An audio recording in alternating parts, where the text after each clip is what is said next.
Welcome to the 21 Convention, Tampa, Florida. This speech is something that we are all about here. Health, having the best physical expression of yourself, learning your body, your diet. And this is actually an interesting story that comes, on so many different levels.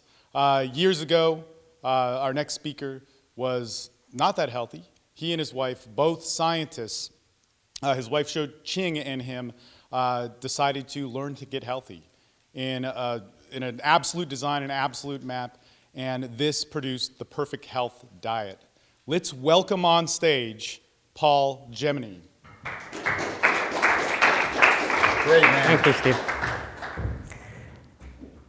Well, it's great to be here, and as Steve said, I'm going to be speaking about how to be healthy.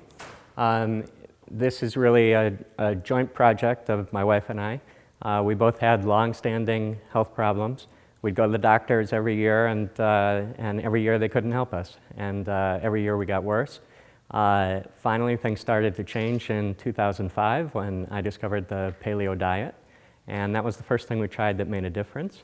It had good effects and bad effects. And so we figured out, oh, we need to fix it. But it was a really crucial clue because it taught us that diet was important. And when we started to think about what had gone wrong on the paleo diet, we realized that we had some nutritional deficiencies, so we learned nutrition is important. And later on, we started learning more and more things.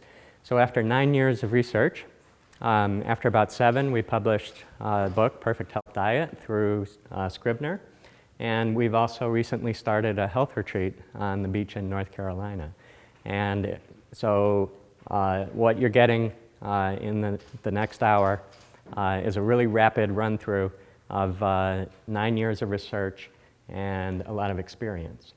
All right, so what I want to summarize in the talk are the 3 most important factors in health. All right, these are the 3 things that will be constantly affecting your health. And the most important thing to take away from this slide is you have a great deal of control over your health. So diet and nutrition, you're in total control of those. Lifestyle, you have a tremendous amount of control over that. Microbes, you don't have a huge amount of control, but you have more control than anyone else does. All right?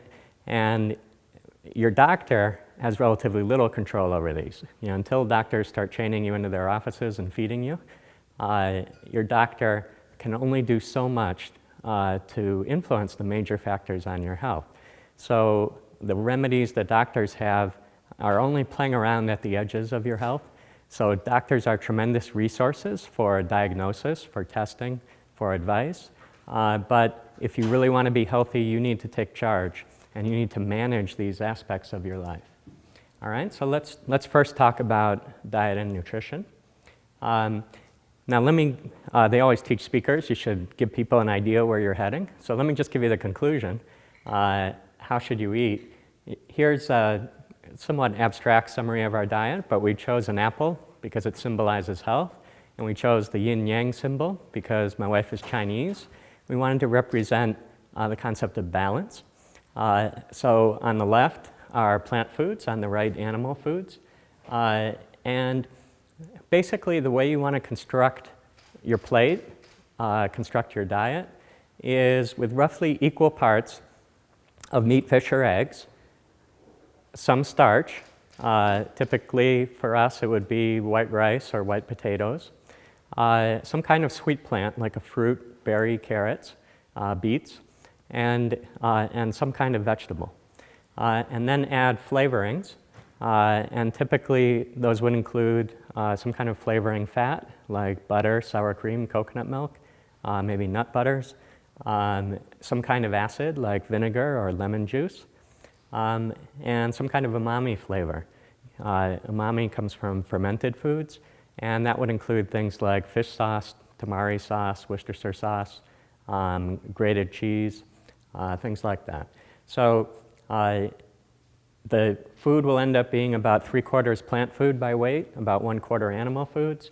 It's a natural whole foods diet, and we exclude a lot of things. The single most important thing to exclude are vegetable seed oils. So any oils high in omega-6 fats. So don't eat anything that has soybean oil in it, corn oil, anything like that. And how does it look on a plate? Bibimbap is the Korean word for leftovers, basically. And so this is a very typical way you might rapidly make a lunch out of leftovers. It's hard to see, but there's rice in the bottom of that bowl. You just throw in some leftover meat, throw in some leftover vegetables. You can have a piece of fruit on the side. You put in the flavorings. That's a fermented bean sauce for an umami flavor. You throw in some vinegar and a little oil and put it in the microwave. You've got a great, balanced, nourishing lunch. All right? Now, what are some of the keys? So I want to boil diet down, give you some of the science and help motivate and tell you what are the crucial pieces of a healthy diet. And the first most crucial piece is you have to eat natural whole foods. That means things that were recently living plants and animals. All right? And now, there have been lots of technical advances in industrial food production, and they figured out a lot of things, but they haven't yet figured out how to make healthy food. All right? And we know this is true even if you look in babies, all right, and baby formula and compare it to breastfeeding, breast milk. Breastfed babies are healthier than formula-fed babies. And that's true even though the formula makers, they're trying to match the milk as best they can. All right? So even when we're using all of our resources of technology to try to match the natural food, we still can't make it as healthy. And if you look at the other foods like cakes, cookies, donuts, they're not trying to make it as healthy as regular food. So you can imagine if they're still falling short with formula, they're going to be falling short with everything else. And people have done lots of experiments comparing industrial foods to natural whole foods. What happens, here's an experiment from the 1970s, where they had two groups of rats. One fed a diet of eggs only, chicken eggs, and the other fed a diet of egg beaters, all right, on artificial made-up food. And the rats that were fed the natural eggs, the mothers had healthy pups, and the pups grew up just fine. But the mothers fed egg beaters had these little scrawny pups, and they died a few weeks after weaning, all right? So these artificial foods are not healthy replacements for natural whole foods, and they probably will never be. Okay? So you want to eat natural whole foods. Now, how did we go about designing our diet? We called it the perfect health diet. Why? Because that's our goal. They say your reach should exceed your grasp. It will inevitably, so you should reach as high as you can. You should reach for perfection, and that's what we were aiming for. We had no idea what were the crucial elements of diet and nutrition, so we just decided we wouldn't try to figure out what was important, we just try to make everything perfect. And that was why it took us 7 years to write our diet book, but it also came up with a really good diet. And our general strategy was to look at every known nutrient that the human body needs and figure out how to optimize its amount. All right? Now, every nutrient, if you keep the context of the rest of the diet fixed, the amount of the nutrient that you get is going to affect your health according to this pattern. So if you're deficient, you're going to have terrible health. As you add more, your health will get better and better. And then you'll get enough so that your body has as much as it needs, and your health will plateau, and then eventually you'll be taking too much and it will become toxic. And I'll just give you a few quick examples. Here's optimal sodium. All right. What's your chances of dying based on different sodium intakes? And you see here it's basically the same U-curve, but flipped upside down because it's easier to measure deaths than health. And so what we see is there's an optimal amount. There's a U-shaped curve, and it turns out that's about the amount of sodium in 2 teaspoons of salt per day. But all living things have sodium in them, and so you get some sodium through food, so you should actually be eating maybe half a teaspoon to a teaspoon of salt per day. Here's another one, calcium. And here plotted vertically is the likelihood of fracturing your hip, all right? And you can see there's an optimum, all right? So we went through all the known nutrients, tried to find the optimum amount, and then worked backwards to food and says, all right, we're going to eat a natural whole foods diet. What combinations of foods do we need in order to achieve that? All right, and we got that food plate. All right, so what you want, a mix of starch, a mix of sweet plants, vegetables, meat, fish, eggs, and then the various flavorings. All right, now there's a lot of evidence that people are malnourished, and there's good reasons to think that they should be malnourished the way they're eating. All right, but here's just one example from the Iowa Women's Health Study. They looked at elderly women and see what was the effect of taking supplements. And basically, for nearly all nutrients, the women who took the supplements had like a 20% lower chance of dying. All right, and the exceptions there, the ones that increased the risk of dying, were iron. So basically, if you're not menstruating or pregnant, it's very difficult to become iron deficient, very easy to get too much. You should pretty much never supplement iron if you're a man or a postmenopausal woman. And in fact, you should consider donating blood regularly to get rid of it. Folic acid is another one. It's easy to get an excess of folic acid, especially since they fortify all kinds of foods with folic acid nowadays. And vitamin A, that's really linked to vitamin D deficiency. So vitamin A is fine if your vitamin D is normal, but most people are vitamin D deficient. But most foods, most supplements show up as highly beneficial. And why? Because people are very malnourished. So let's look at, on the right is a natural whole foods diet. All of these fruits, vegetables, plants, seafood, meat, fish, eggs. All of those things are very high in micronutrients. They have a lot of micronutrients per calorie. But what are people eating a lot of? It's like things on the left. And people try to make them healthier by buying, back to nature, 100% natural triple ginger cookies. But if you look at the ingredient list, what are they eating? They're eating flour or starch, sugar, oil are the top 3 ingredients, and then a bunch of flavorings.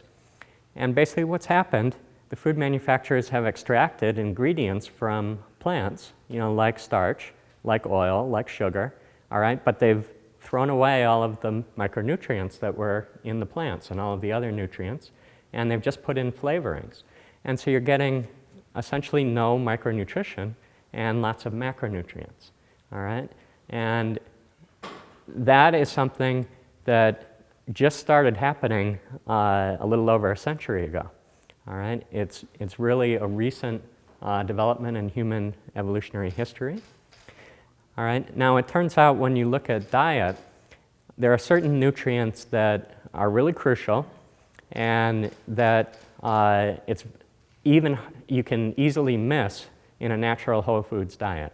All right, so if you just take your starch, your sweet, your vegetable, your meat, and flavor it, then you might easily be missing some key nutrition. And therefore, we recommend that people eat what we call supplemental foods. We call it that because we want you to think, I need to take these routinely, just like I would a supplement. So eat these foods either daily or weekly on a regular schedule. And key foods, eggs. All right, so if you think, what's in an egg yolk? It's all the nutrition a chicken embryo needs to develop. And if in pregnancy, that's when we have our highest nutritional needs. You're building a whole creature. All right, so egg yolks have to have the nutrition to build a whole creature. And similarly, fish eggs, extremely nutritious. So if you wanted, you could substitute caviar for your eggs. But it's really important to get some kind of egg every day. Another crucial one, I'll talk about that more, bones, joints, tendons. All right, that gives us extracellular matrix, the connective tissue that holds all of our cells together. Seafood, good for omega-3 fats. Liver is really crucial. So I'd say liver and egg yolks are the 2 things you really don't want to miss, and then the bones, joints, tendons. A few other things, shellfish will fill in some key nutrients. Starches are really pretty crucial. They're valuable for Electrolytes like potassium, they're valuable for fiber. You really need the fiber from starches in order to be of good health, and they're also valuable as a carbohydrate source. Fermented vegetables, really important. They provide beneficial bacteria. I'll talk about that more. Colorful vegetables, but really all vegetables, green leafy vegetables, seaweeds, orange plants like carrots, they're all good for you, and you want to get a diversity. Now, in terms of animal foods, what's a very common mistake? People only pick one part of the animal and eat that over and over. So they say, oh, I like ribeye steak. So the only part of a cow I'm ever going to eat is ribeye steak, and I'll have that steak over and over again. People tend to like muscle meats. We're in that habit. But in fact, different nutrients appear in different parts of the animal. And if we're going to be well nourished, we need to provide all the parts of ourselves to our body. And why is that so crucial? Well, I think it's good to think about our ancestral environment and the necessity of fasting. All right, now fasting is something we all do overnight, every night while we sleep. All right, and it's a very natural part of our physiology. But think about the natural environment. Here's a quote from a Jesuit missionary who was among the Indians of Canada in the 1630s. And he said, I saw them in their hardships and their labors suffer with cheerfulness. I found myself with them threatened with great suffering. They said to me, we shall be sometimes 2 days, sometimes 3 without eating for lack of food. Take courage, Jaminet, let thy soul be strong to endure suffering and hardship. Keep thyself from being sad, otherwise thou wilt be sick. See how we do not cease to laugh, although we have little to eat. All right, so it's very common among hunter-gatherers, you might go 3 days without food. All right, and it's similarly with animals. All right, animals don't have food available every day. What happens to our bodies when we fast like that? Well, we can actually see this in cells. If you put cells in culture and you starve them for 3 days, what happens? The cells just shrink in size. All right, so all of these cells, they cannibalize themselves and they shrink in size, but they're still fully functional. So everything the larger cell can do, the smaller cell can do. All right, and that's how we maintain full functionality. Our bodies, after a fast, we're designed to cannibalize ourselves, shrink our bodies, but we retain full functionality, so we can still go out and hunt, fight, whatever we need to do. And this is very basic to biology. And what's the implication for us? In fact, it's crucial to our health to go through this fasting and feeding cycle, because when we're fasting, cannibalizing, that's actually a very smart process. What happens, our bodies look around for everything in our bodies that we don't need, like bacteria, viruses, like damaged mitochondria, damaged things. We don't cannibalize the healthy tissue, we cannibalize the unhealthy tissue. If you never fast, you're never clearing up those infections, those damaged materials, all right? And then what happens when you feed, you reconstruct everything and you grow yourself back, all right? And when you feed, what's the point of feeding? You need to give yourself the nutrition, you need to rebuild all that tissue. And the mistakes people make in diet, they never fast, so they're never cleaning things up, and then when they feed, they're eating things like those cookies that don't give them the nutrients they need to rebuild whatever they cannibalized. And so they're gradually breaking down their bodies and damaging their health. And the thing people most overlook is this extracellular matrix material. So here are experiments if you take tissues and you rinse them with detergent that washes away all of the cell membranes, and then you rinse them with water so that all of the proteins that were inside the cell and the DNA, it all gets flushed away. What are you left with? Well, it still has the shape of an organ. And in fact, it has so much information, this extracellular scaffolding is so sophisticated that if you put stem cells on it, you can regrow the organ and have a functioning organ. So every stem cell, when it hits the extracellular matrix, it knows, all right, this was extracellular matrix for a nerve cell, I'm going to become a nerve cell. This was extracellular matrix for a blood vessel endothelial cell, I'm going to become an endothelial cell. All right? So there's a lot of information in that extracellular matrix. It has a lot of complex molecules, and it has a very different chemical structure than the rest of your body. and you need to eat that extracellular matrix, and the best sources are basically connective tissue. And so things like these bones, joints, tendons, but people don't eat those nowadays because you need to make soups and stews and you need to cook them for a while for those to become edible. And people don't take the time. Another key aspect of diet, you need to listen to your brain, listen to its desires, follow them. The brain is very closely programmed to like and get pleasure from things that are good for us. All right? When we eat good food, it's a pleasurable process. All right? And we have, for instance, a specific hunger for salt, and animals will go to great length. So here's some elephants who have mined 700 feet into the side of a mountain along a salt lick in order to get salt. And there's very little salt in that park in Africa. And so all of the animals go there, even though there are predators waiting to prey on them. But they all brave the predators in order to get the salt because they need it. And similarly, we develop hunger and cravings for whatever our bodies are lacking. My wife used to have an iodine deficiency. Whenever she saw an all-you-can-eat crab restaurant, she wanted to go in and she would eat like 40 crabs, and I would be stuffed after 12 crabs. But she could keep eating because her brain told her, oh, you really need this. And we didn't figure it out that it was an iodine deficiency until later. All right? So what does that mean? It's very important that you put together your food in the most delicious proportions. All right? And so which cuisines do you want to emulate? Well, basically any elite royal cuisine of the past, any fancy cuisine that was created for the richest audience, people for whom money was no object and they just wanted the optimal flavor, like classic French cuisine. And so here are some quotes from Julia Child. The only time to eat diet food is while you're waiting for the steak to cook. Fat gives things flavor. If you're afraid of butter, use cream. And the big life-changing event for her that got her into the diet field was I had my first French meal and I never got over it. It was just marvelous. We had oysters, lovely dry white wine, lovely scalloped potatoes, and with a lovely creamy buttery sauce and roast duck. If you look at her, she wouldn't necessarily look like she's tremendously healthy. She was overweight, but she lived to 93. She was quite a bit healthier than, that was probably at least 15 years ahead of average life expectancy then. All right? And it turns out, classic French cooking, just about perfect macronutrient ratios, just about perfect proportions of carbs, fat, and different types of things. All right? So when you're thinking about putting together your food, try to make your food delicious. All right? And now, one thing I like to do is look at obituaries from centenarians and super centenarians. And what's the most common thing you find about diet?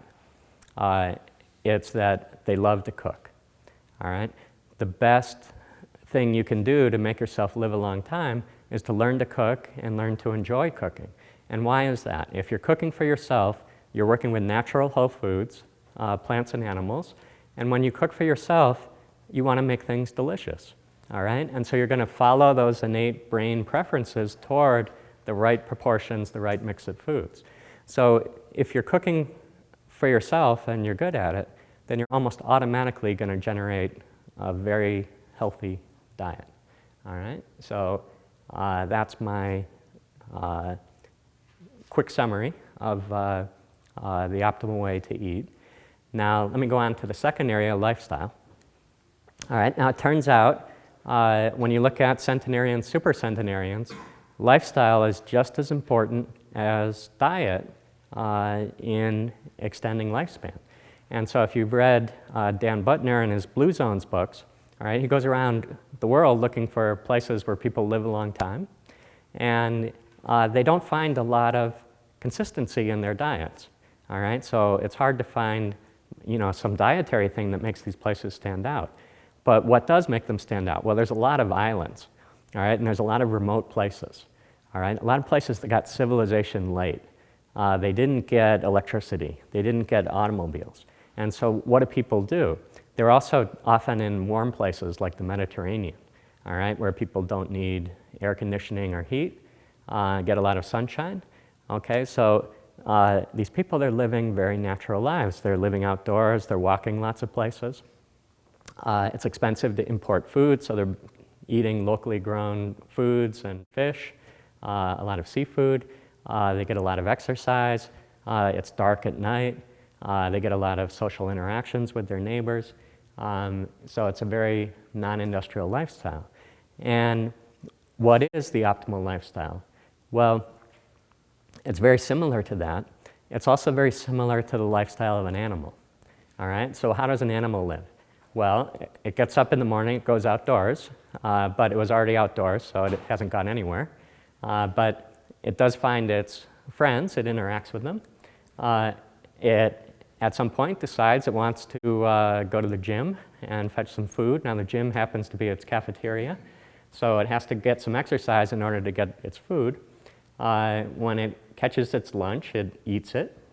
When it's done eating, grooming, exercising, then it relaxes with its family, with loved ones, and then it gets a good night's sleep. All right, so this is the essence of the healthy lifestyle, and we need all of these elements in our lives each day in order to be completely healthy.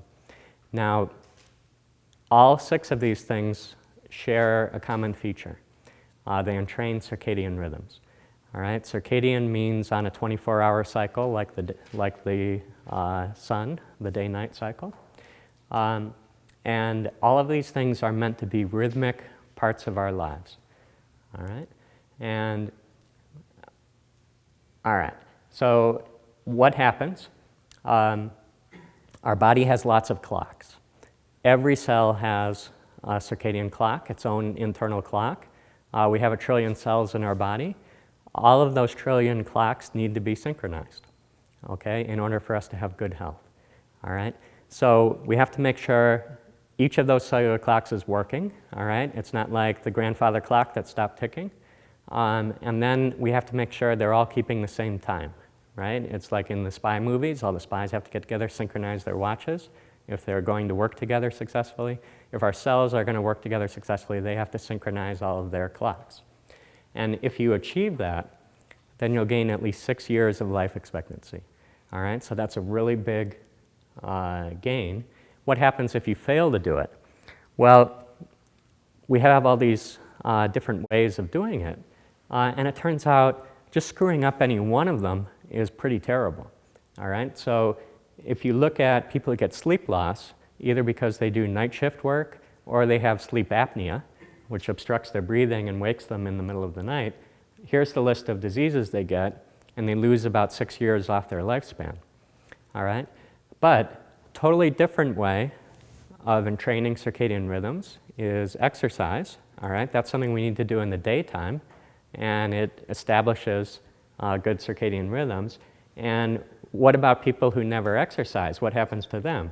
Well, they lose 6 years off their lifespan, and they get exactly the same list of diseases as the people who do night shift work, all right, or have sleep apnea. All right, why is that? These things are feeding into the same biological pathways, okay, and that's where they deliver their benefits. Okay, so circadian rhythms are really crucial. All of these things, most of our lifestyle influences on health work through our circadian rhythms. All right, now why are circadian rhythms so crucial? Well, think of these deaf, dumb, and blind movers trying to move a sofa. All right, they have no ears and mouths, so they can't talk to each other. All right, but they need to lift at the same time, they need to walk in the same direction, or else the sofa is going to fall down. All right, so they need to coordinate their activities, but if they can't communicate, how do they do it? All right, and our cells are in that situation. Our cells need to cooperate with all the other cells. They need to achieve biological things that they can't do alone. They need to do it with a cluster of other cells, like an organ. Everybody needs to be working together, but they need to all do it at the same time. They need to all be running the same program. And how do they achieve that? They achieve it through clocks, all right? And they all have to have their clocks synchronized. If they don't have their clocks synchronized, then they won't do it. So all of our cells, they've got a biological program. At this time of day, I'm going to do this, all right? And if all of our cells are have the same time, then they'll be able to interact with each other successfully, and all the functions, all of our bodily functions will be executed well. All right? How do we give time to those clocks? All right? How do we get all the clocks ticking and all of them synchronized? Well, there are 5 main ways. All right? One of them is light exposure. One is exposure to ambient temperature. One is through social interactions, one through exercise, one through meal timing. Okay, so let me talk a little bit more about each of those. How does light give us our timing? Well, it turns out when light, mostly blue light, but also ultraviolet light and a little bit of green, when it strikes our retina, there are some special receptors that send signals to a part of the brain called the suprachiasmatic nucleus, which is where the so-called central clock is located. So it's the single most important clock in the body. And that portion of the brain sends signals out to the rest of the body. This is what I think the time is. All right, so that's a very important clock. And what drives it? Blue light is really crucial. All right, and everything from about here on, yellow up, can affect it somewhat. But basically, red, orange, and yellow with no green has no effect on the central clock. All right, so what does that mean? In the nighttime, you can use red, orange, yellow light with no problem. All right, it won't have any effect on your circadian rhythms. It won't tell your brain that it's daytime. Okay, but in the daytime, you really need all this blue light. So whenever you're exposed to blue light, it's telling your body it's daytime. Okay, so by day you need to get sunlight, and when you're indoors during the day, you need to expose yourself to bright, full spectrum lighting. All right, now what kind of lighting do people actually buy? If you look at these lights, you'll see they have a yellowish tinge to them. All right, and that's the worst possible kind of lighting to buy. All right, don't buy anything that says cool white bulb. All right, that's uncool. Okay, what you want is something with a color temperature of at least 5,500 Kelvin, and it should look a little harsh. It should look very bright, very blue. All right, like think of the halogen headlights. And what should things look like at night? They should look like a campfire. All right, campfire, color temperature more like 600 Kelvin. All right, and it's very red, very yellow, and very little blue. Okay, so these yellow lights, they have too much blue, they'll disrupt your night, but they don't have enough blue to entrain your day. All right, so now it turns out since Thomas Edison invented the light bulb, all right, he's a great man in many ways, but he really damaged our health with that one. So we now have these light bulbs all around us at night, and it turns out that having all that light at night is probably disrupting our health. And so, for instance, light exposure at night is closely tied to obesity rates. So in this study, they split light exposure up into 3 groups: a low light group, middle light third, and a high light third. And the darker the light, basically the people with middle amounts of light exposure at night had 10% less obesity than people with highest light, and people with the lowest light exposure had 20% less obesity. And we know that circadian rhythm disruption causes obesity in animals. So this is very consistent with what we know. All right, temperature, really important. We want to be exposed to warmer temperatures in the day, cooler temperatures at night. Now, in our natural environment, outdoors, that happens automatically. There's no place in the world you can go where it's hotter at night than in the day. Okay? But now that we have artificial control of our environments, what do we do? Especially if you're in the South, you put air conditioning on all day, so it's cool. And you go through offices, the mall, everything's very cold. And then you get home and you want to save money on energy, and so you turn the air conditioning off, and now it gets warm. So you've reversed the day-night cycle. All right? Food, extremely important circadian rhythm and trainer. It's very important to do intermittent fasting, have an extended overnight fast. You should never eat any calories at night, and you should have at least a 12-hour night. So once it's nighttime for you, don't eat any more calories. And you should actually extend the fast longer than 12 hours. So I generally do about 16, and I think that's about optimal. You have to make sure all of your food comes in the daylight. All right? So what happens, these are two groups of mice. In this black line, the mice had their food fed to them equally throughout the 24 hours of the day. All right? And mice, when they get food, they just go eat it if they're hungry. And so these mice were eating all day, no circadian rhythm entrainment. The other mice, they got exactly the same food, all right? But it was just within a restricted window, 8-hour window. And what happens? They live 50% longer, all right? That gets back to what I said about the fasting. Our bodies really need a fasting period to go cannibalize themselves and clean up all the junk, and then they need a feeding period in which they reconstruct themselves. And you're short-circuiting that. If you're always feeding yourself through 24 hours, you're never cannibalizing yourself, because disposing of this food that came in is a higher metabolic priority, and it trumps that. All right? So if you're feeding all the time, then you're never cleaning up your body, and it really shortens your lifespan. All right? Now also meal timing when you eat. So you need to be on that fasting feeding cycle, but then what's the optimal time to feed? It's between about noon and 4 p.m. All right? But you want to get all of your food intake in the daytime. Okay? And it turns out, it used to be said that skipping breakfast was bad for your health. It turns out that's not true. Skipping breakfast is good for you because it helps concentrate your food intake. But skipping breakfast is terrible if it leads you to eat food at night. All right? So late night eating is really bad for you and leads to obesity and other problems. All right? But if you don't eat at night, skipping breakfast is just fine. All right? One last thing about the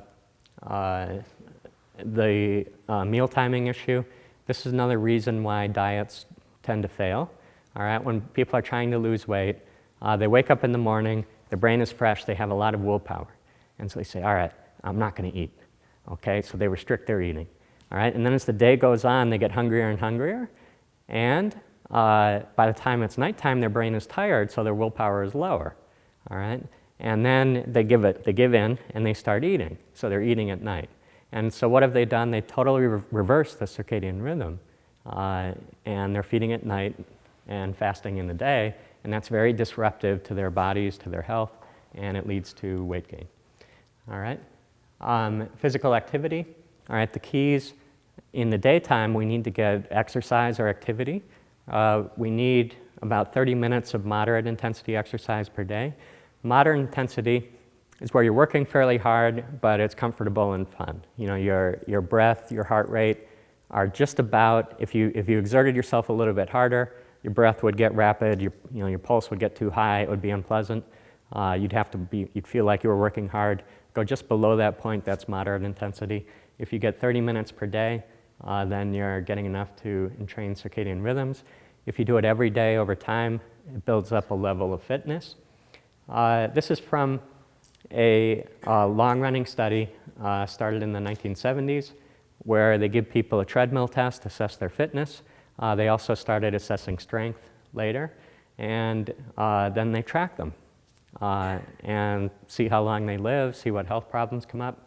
And it turns out if you were in the low level of cardiorespiratory fitness compared to the high level, people in the high level of fitness have 75% lower mortality over the next 10 years. All right, so exercise and fitness does have a huge impact, but just more and more fitness is not better. All right, so what happens when we look at different levels of activity? Well, it basically follows a line like that red line that I've gone. As you go up to about half an hour a day of moderately intense activity, you keep improving your health. But once you reach that point, then further exercise increases your fitness, but it doesn't increase your health. It no longer reduces your risk of dying. All right, why is that? It's not fitness that prevents you from dying, it's circadian rhythm entrainment. And once you've gotten that 30 minutes of exercise, you've entrained your circadian rhythms as much as you're going to. All right? Another important conclusion, when we do a circadian rhythm entraining thing, the effect persists for about 36 to 48 hours. All right? So what does that mean? If I exercise today, I get the benefits for 36 hours. All right? But then the benefits have lapsed. I need to exercise again in order to get the benefits. All right? And it's the same with all of the other circadian rhythm entraining things. You need to do them every day. If you miss one day, then you have to say, I'm absolutely not going to miss the next day. Never miss 2 days in a row. All right? Then you've totally lost the benefits. Another key element, social interactions. We're social creatures. We need to have social interactions. And if we don't get them, it damages our health significantly. All right? So we need social engagement, but curiously, we don't necessarily need engagement with actual human beings. So in some experiments, it turns out that if you look at human faces, hear human voices, if you watch television, you watch movies, you can entrain, your brain can be fooled into thinking you're getting social interaction, social engagement, and you can improve your health. It's very important that these social interactions happen during the day. All of your stressful interactions should be in the daytime. In nighttime, you don't need to avoid people at night, but your nighttime interactions, they should be intimate, comfortable, stress-free. All right? So now, often when I give these talks, someone will ask a question, all right, what's the best time to have sex? All right? And then what I say is, well, intimate, comfortable, loving sex is great at any time. Passionate, stressful sex only in the daytime. All right, so. Okay. Now, all of these daytime and training things, you need to concentrate them in the daytime and not do them at night. All right, and that's true of social interactions as well. Okay, so,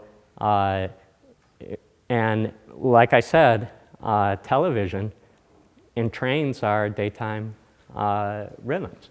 And that can explain a paradox. So every time they do studies of television viewing, they find that it's terrible for your health. One Australian study found that for every hour of television viewing, you lose 22 minutes off your life. Plus you have to watch 12 minutes of commercials. So, basically it's a really bad idea to watch TV. But it's funny.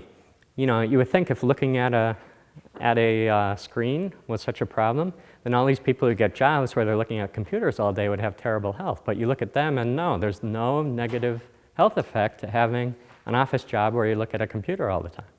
All right? So what's going on, it's that the TV viewing is happening at night. It's disrupting their circadian rhythms. Whatever happens at the office in the day is not disrupting circadian rhythms. All right? So in the evening, what do you want? You want companionship. All right? You want loving support. And like I said, with a lot of these things, even if you can't get the really authentic, like a loving mate, you can often find substitutes. A good substitute is a dog. So it turns out, here's a heart disease study of people who had had a heart attack, and they looked at the likelihood of having another heart attack and dying. And of the dog owners, there were 87 dog owners, only one died in like the 5 or 6 year follow-up. But of the 282 people who didn't have a dog, 19 died. All right, so that's more than a 6-fold higher risk for the non-dog owners. So having some kind of companionship, loving support is really crucial. Very important to create a pro-sleep environment. As Shakespeare said, sleep is a nourisher of our health. We need it. Disrupted sleep increases mortality by 90%. And for good sleep, it's really important that you control your environment. Create a quiet environment, a dark environment, have a regular bedtime. Go to bed early enough so that you can wake to a natural waking. Don't wake with alarms. And like I said, all of these circadian rhythm training effects, their influence extends for 36 to 48 hours. Okay, so everything that you've done in the previous 48 hours will affect your sleep. And the better you've entrained your circadian rhythms in the previous 48 hours, the better your sleep will be that night. Okay, so tend to all those other things like social interactions, like exercise, like meal timing, and particularly if you have sleep problems, you need to fix those. Okay. All right, so summary, what's the best strategy? Get bright natural light in the day. Arrange your environment so that you get orange, red lights at night. And I recommend having 2 sets of lighting in your home. Nighttime lights, daytime lights. All right, so, and define your own 12-hour day. All right, so in our home we use 8 a.m. to 8 p.m. And at 8 a.m. I go around our home, open all the drapes, get as much sun in as I can, turn on all of our bright, natural 5,500, 6,000 Kelvin color temperature lighting. All right, make the environment light, as bright as I can. At 8 p.m., I go around, close all the drapes, turn off all the white lights, turn on orange lights. All right, and then we're lit like a campfire. All right. Get daily exercise, very important. Intermittent fasting, have an extended overnight fast. Do your eating only in the daytime. Try to get most of your calories between noon and 4. All right, so make that your biggest meal. Now, most people will have to do cooking in the evening, so get used to having leftovers. All right, so do all of your cooking in the evening, but don't eat immediately after cooking. Save it, eat it the next day when it's going to be healthier for you. Make sure you're exposed to warmer temperatures in the day, cooler temperatures at night. Make sure you get social interactions in the daytime. Have a calm, loving environment. All of your stress, schedule it. All right? If you have to have a fight with your spouse, agree to have it the next day, in the daytime. All right? Don't do it at night. And make sure you have a regular sleep schedule where you can get plenty of sleep. All right. Third driver of health, germs, bacteria, other things. Now this is really crucial for health. And how do we know this? Well, we can look back at history. And going back to about 1880, life expectancy in 1880 in the US was under 40 years. All right? Nowadays, it's about 80 years. All right? So we've doubled our life expectancy. And how did we do that? Well, here's the rates of mortality from all these diseases, and we only have data going back to 1900.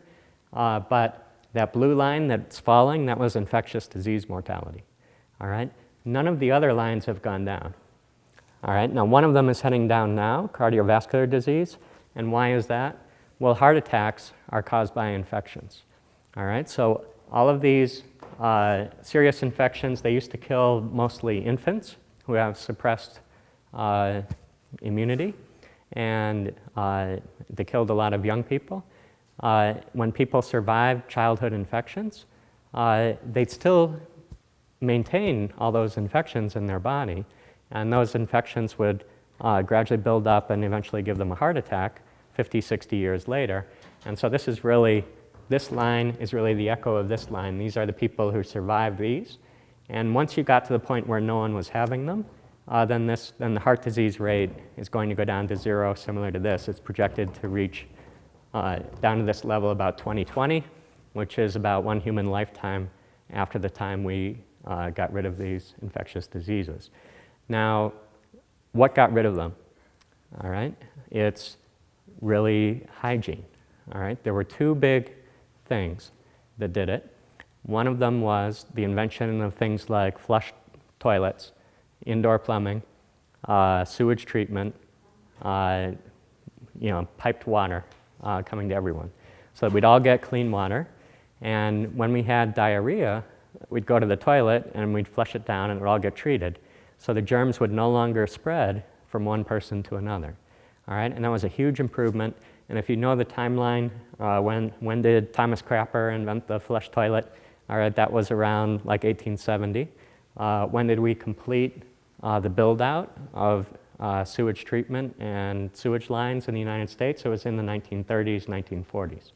All right, so that whole process was going on between about 1870, 1940, and that coincided with this drop. And then the other big factor, the invention of the automobile. All right, so Thomas Edison, scourge of humanity, but Henry Ford, great benefactor. All right, so what happened? We used to have all these horses going around all of our towns and cities, and the horses would leave horse manure all over the place. All right, and people would have to go collect it, and they'd pile it up. In New York City, they were generating something like 1 million tons of horse manure per day, just from, in the year 1900. They'd pile them up on street corners, and eventually they'd be ferried out to the country for use as manure. But what do you have when you have all this manure around on the streets? You've got lots of flies. And the flies go sit on the manure, and then they go around and they sit on food and everything else, and they're spreading germs all over the place.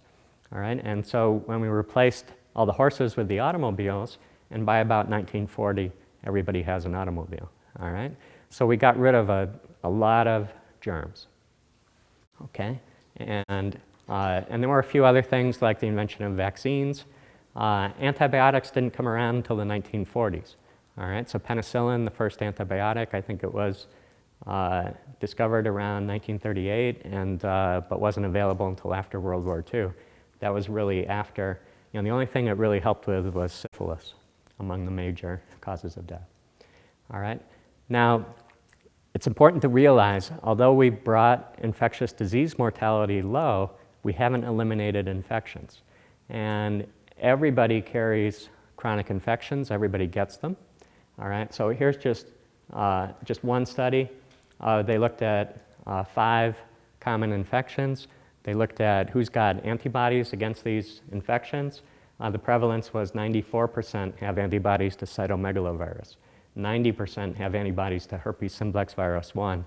That gives you cold sores in the mouth if you don't brush your teeth for a long time. 38% have herpes simplex virus 2, 80% H. pylori, 42% Chlamydophila pneumoniae. And here's a plot, well over 70% of people had at least 3 of the 5. Okay, so everybody gets these infections. They have significant health effects. It's almost impossible to get diabetes if you're not infected with cytomegalovirus. All right, but unfortunately, almost everybody is. So, all right, but all of these things sabotage our health. As we go through life, we acquire more of them. So here's rate of acquisition. C. pneumoniae. If you're 20 years old, 27% chance you're infected. By 40, 34% chance. By 50, 53% chance. By 75, 65% chance. And similarly with herpes simplex virus 2, 16%, 24%, 46%, 56%, 63%. The more, every year of your life, you have some chance of getting exposed to these things. Once they're in your body, they're there to stay. They gradually multiply over the course of your life. The burden becomes greater and greater, and they cause more and more health problems for you as you get older. All right. Now, it turns out there's a geographic distribution of germs. Where you're most likely to be exposed to germs tends to be in the U.S. The South has the highest infection rates. And if you look at disease rates, they track the infection rates. All right, so this particular one was chlamydia, but others are similar. Generally speaking, places with high infection risk, they tend to be wet, wooded, warm. They have a lot of ticks and mosquitoes. Alaska has a high rate of infections. That's probably because they don't entrain circadian rhythms well, they don't get a lot of sunlight, they don't make vitamin D. All right, so here's diabetes prevalence, here's stroke prevalence, here's obesity prevalence.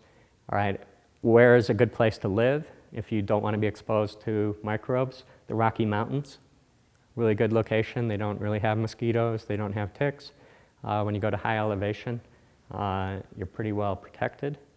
All right, some keys to hygiene. Cook things in water, all right? And so if you're simmering, boiling, you're going to kill all the germs.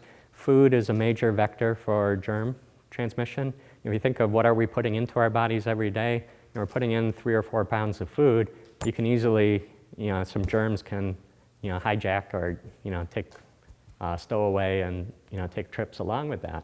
And it's really good to kill them before you eat them. How did the recent Ebola epidemic start? It's thought that the reservoir of Ebola in Africa is the bat population. And bat stew is a pretty popular food in Africa. All right, so maybe the way it got started, somebody ate an undercooked bat. All right, they hadn't simmered their bat long enough, and they picked up an Ebola infection. All right, so, and there's others, so pork tends to be a good source of infections. A lot of people get hepatitis infections from eating pig liver. You want to cook things well. It's important to wash your hands. So again, hygiene, like I said, automobiles, plumbing, and hand washing helps. Marry well. Sexually transmitted disease are a very common source of infections and burden. Avoid mosquitoes and ticks. All right, so that's another major vector for infectious disease transmission. All right, now there's another aspect to these microbes. All right, they're not all bad. We all have some beneficial bacteria, or we should have, them living in our guts. All right, and why are those so crucial? Well, microbes fight other microbes. All right, they're all trying to occupy a certain ecological niche. And if you have friendly ones that are beneficial to us occupying the niche of your gut, when a pathogen comes in, those microbes won't want to give up their space, and they'll try and kill that pathogen. All right, so this is really the first line of immunity for you. And if you have a low microbial diversity, that means there are unoccupied ecological niches in your gut. And that means pathogens have an opportunity to take up residence there, and then they can spread into your body. All right, so if you don't have a good gut flora, you're at risk for getting infections, and also you're at risk that the bacteria that you do have, more and more of them are going to be pathogenic. All right, and in general, and this is true in both humans and animals. In humans, we observe it. In animals, we do experiments and prove it. More species diversity in the gut leads to better health, lower risk of poor health outcomes.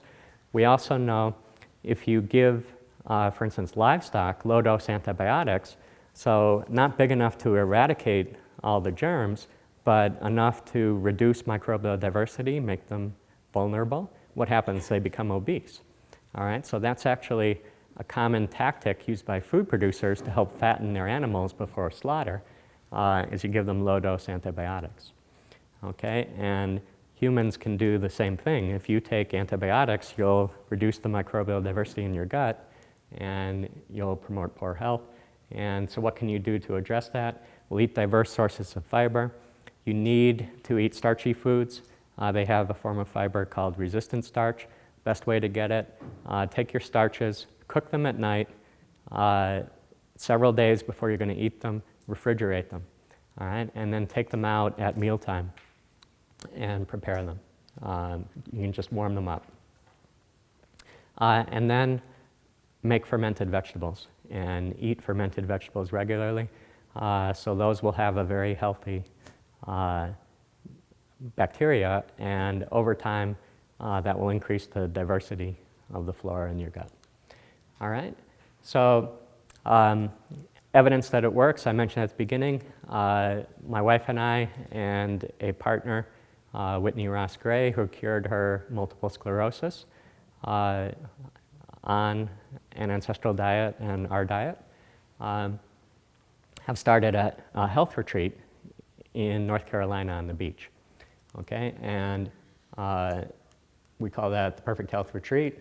It's primarily an educational program. So we've got science classes, we've got like 4 exercise classes a day, looking at different aspects of movement. So in the early morning will be things like, it could be yoga sun salutations, it could be posture breathing. Late morning is and late morning, late afternoon, we have the moderate intensity things that entrain daytime rhythms. And in the evening, meditation, stress relief, preparation for night, relaxation, calm your body. And we create the environment so you can see in the daytime, bright natural light, at nighttime, orange lights. Here's a property, you see it lit for nighttime. We do various exercise classes on the beach. We teach things like healing, massage, fascia release, other techniques. We have cooking classes. We teach cooking. And the whole week models a healthy lifestyle. All right, so you get to experience everything implemented in the Perfect Health way, where we've optimized every aspect of nutrition, of lifestyle, environment, and health. And by modeling it, we hope to teach people how they can implement these things in their daily life and get the full benefit of them going forward. And now I've started publishing some results from the retreats. So it's sort of like a short clinical trial. We bring people in, they adopt all of our diet and lifestyle advice for a week or two. We've had people up to 30 days. We've had tremendous results. The very first woman who went through it, she was scheduled for 2 knee replacements and a hip replacement. She walked with a cane. She took like 6 pain pills every day. And within 30 days, she had thrown away her cane and almost cut out the pain medication. 75 days later, she was working as a gardener and was completely cured. She didn't need any surgery. We just finished a retreat last weekend, and one of the attendees wrote on Facebook, that when she came, she had been hobbling up and down stairs. She'd had shooting knee pain that she'd had for many years, and she had to go downstairs very carefully, one at a time.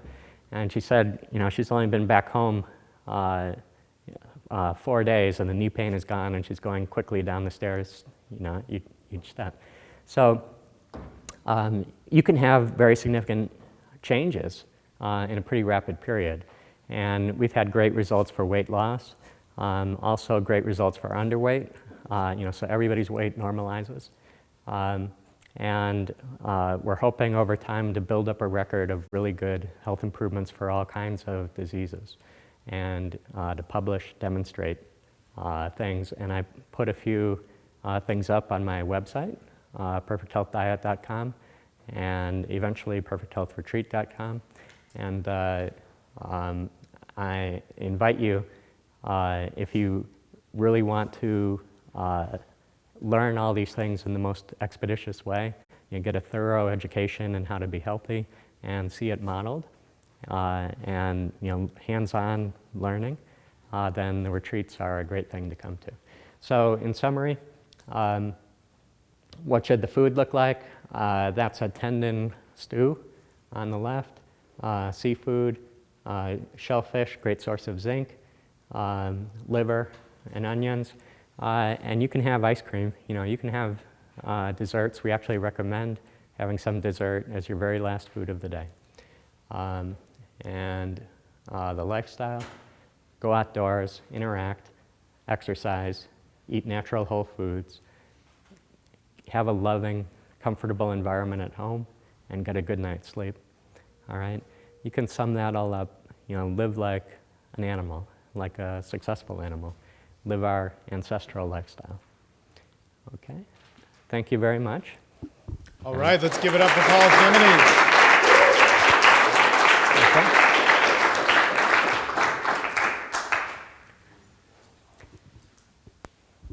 Thanks, Paul. That was fantastic. I missed some of it, but I got most of it, and I'm really glad I came, or was able to be present for it. Yeah. During the presentation, you touched briefly on antibiotics. Can you speak a little bit further to that, specifically if you have any preferences for them when working with the doctor to do the least damage to your gut and such? Yeah. Well, you know, I've had 3 courses of antibiotics in my life. Twice they damaged my health, and once they really fixed it. And, you know, so you have to view these things, you know, all of the therapies that doctors have risks, you know, and they can have benefits as well. And so antibiotics can be extremely beneficial in the right circumstances, you know, but they are going to damage your gut flora, and they can also damage other aspects of your health, like your mitochondria or, you know, liver, kidney function. So it's, you know, it's something you really do need to consult your doctor and try to make an intelligent decision to weigh the, you know, the pros and cons, the risks and rewards. But I would say, you know, if you think you need them, you always want to implement all of these diet, lifestyle tactics first, because very often you'll find you no longer need the antibiotics. Even if you do still need them, they'll work much better. And so the one time they worked for me, I had ended up with apparently some kind of bacterial brain infection, and but I fixed all of my diet and lifestyle things first, and that really helped me diagnose what was going on, and then the antibiotics worked really well. And now some of them, the one that helped me most was Doxycycline, which enters the brain and is relatively benign toward gut flora, and that's a good broad spectrum antibiotic.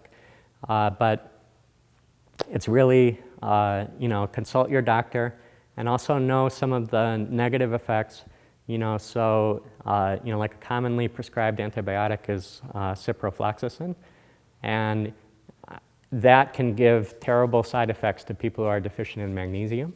So you should really make sure you're replete with magnesium before you take it, and supplement magnesium while you're taking it. And you know, doctors won't necessarily tell you everything, you know, that you ought to know about these things. So you really want to manage your own health as much as possible. You know, create the best possible context for treatment through diet, nutrition, lifestyle, and then think along with your doctor about how best to treat your condition. One more question. Paul, I really enjoyed your talk. I'm a medical resident from Canada, and I was wondering, you know, I have a month coming up where I'm going to be doing 24-hour shifts every few days, and I want to ameliorate the damage to my circadian rhythm.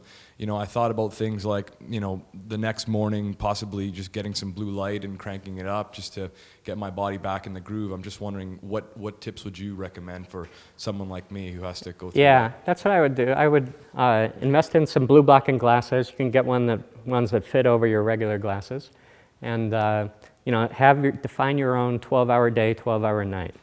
All right. So in your 12-hour day, you know, also have these bright. You know, you can get like a little desk lamp that has, you know, a very bright natural light. You know, carry that around with you. You know, wherever you're working. You know, set it up. You know, so that it's shining near your eyes, and then during your night, put that away and put on the blue blocking glasses. Make sure all of your food intake is during the day, fast during the nighttime while you're working. You can have black coffee, things like that, but don't have any calories. And you know, similarly, you know, in the work environment, you're not in control of your social interactions, but you can try to, you know, tamp back the social interactions at the nighttime. You know, so do lots of talking to colleagues in the daytime, you know, but at night, if you have time to withdraw a little, to rest, you know, do things like reading, that would be a good time to do it. Also, you can do things like slow breathing exercises, and this actually works really well with biofeedback from heart rate variability. So if you have a heart rate monitor, you can check your heart rate variability on your smartphone. And You can do deep, slow breathing. So breathe in deeply, slowly for 5 to 7 heartbeats. Breathe out, exhale very slowly for 7 to 9 heartbeats. And that will de-stress you. And it's a very effective means of reducing the level of stress in your body. So in the daytime, no need to do that. Stress is not bad for you in the daytime. But at night, you want to do that kind of breathing exercises, do a little mindfulness meditation, keep yourself as calm as you can.